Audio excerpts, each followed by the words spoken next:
Ame avo diogaga pakitoma ogarovgaroa.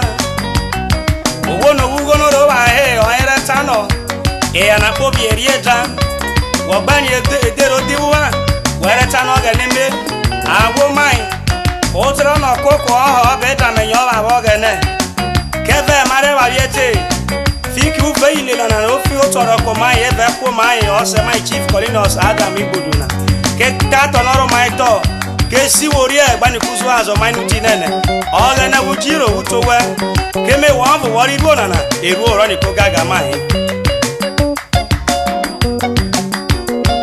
o oga no jiro utowe orwaru togene keme wavo oronana imoni wa gogo kono ogene inevo wa gogo kono oronana Utete ho egba uyere ho ewuyo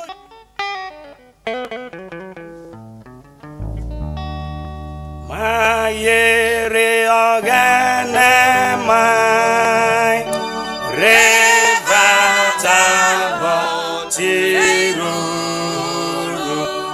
onoru ike ware obaye aba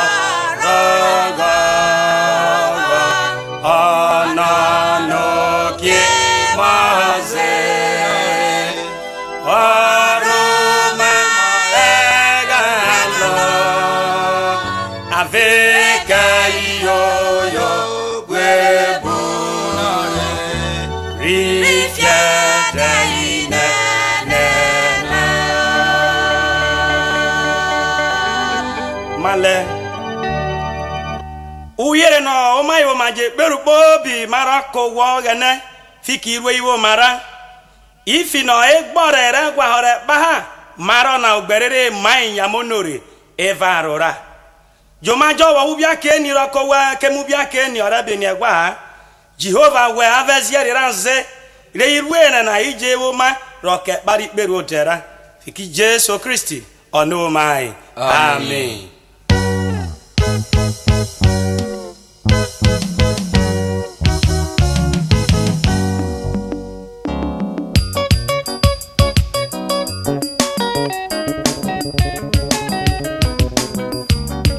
Ame avo diogaga pakitoma ogarovgaroa.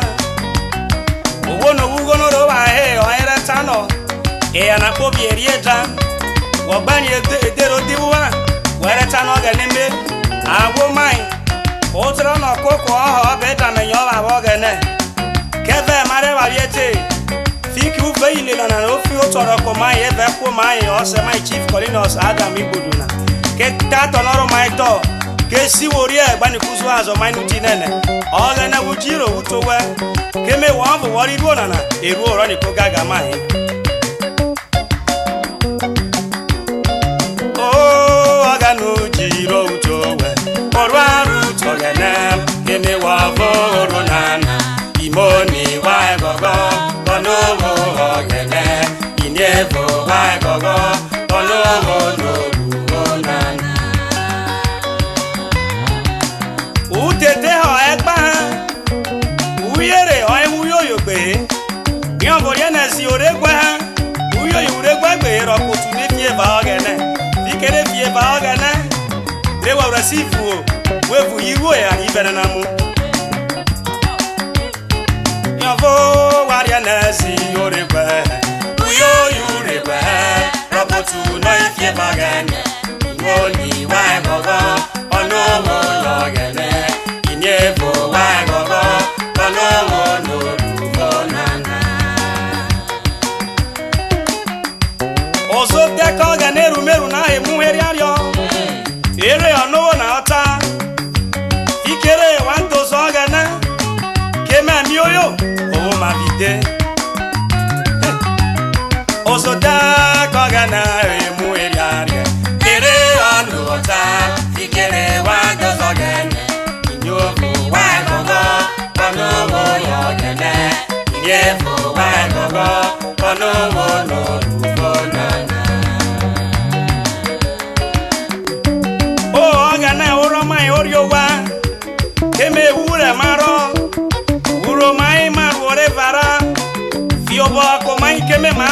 azaza wuro boriano orega jeteru oh aga no ro my orioga keme ure maro ulo my man ore para inyefo wa gogo kono ogele imoni wa gogo kono no ruolala eko Sia uteje wokia ko wasaite heresi ayoki ogene Philippians 4:4 rejoice evermore ane hego gasibobi ko wabegogo emei dovera be hakonona waegogo konona moni waegogo konowo ogene inyefo waegogo konowo no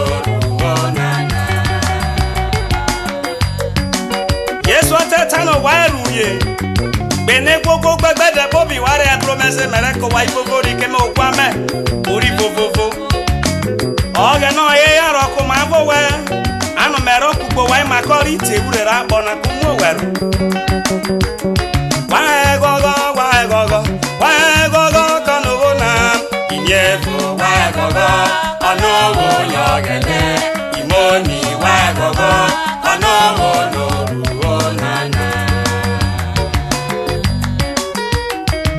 God is always available to those that trust Him. No network busy, no voicemail, no not reachable, no network failure, no try again later. The only problem is you must recharge always.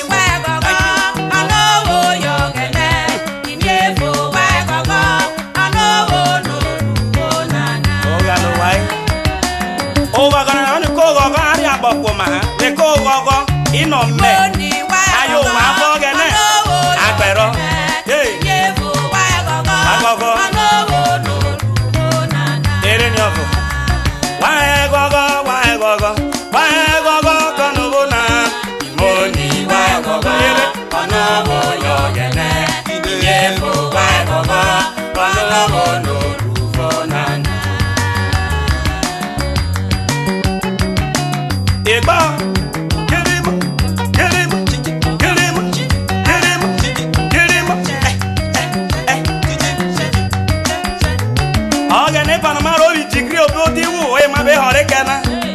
ikere ma lo ware wore wo gogose keme owo no ifa bere oyin ri bo wari ezi re fa mai ere kwa pe ogbe re oga ne meru ma he ko wujira sibobi e ma oga ne wa ko ma ko me re ma gogo jiro no wona re ma gogo jiro fi orwaro o solo kings efe wa mboro ro korwa oga ne wa gogo wa jiro fi orwaro na ero je oya o kike wa pe sister Lizoba ere deba wa gogo kono bona imoni wa gogo kono bo yogene inye fome wa gogo kono bono rubona wajire kirimo eboro krimo o shota je bano ma gogo kono na kemo rufu chona la ko mai no ina ma hejiri asibobio gebe emogene bobi wa church CAPS nationwide wa gogo kemogene oruvero ko mai no masaro chirie no masaro go ubiego kema alaro du ko mai bobi hey kiri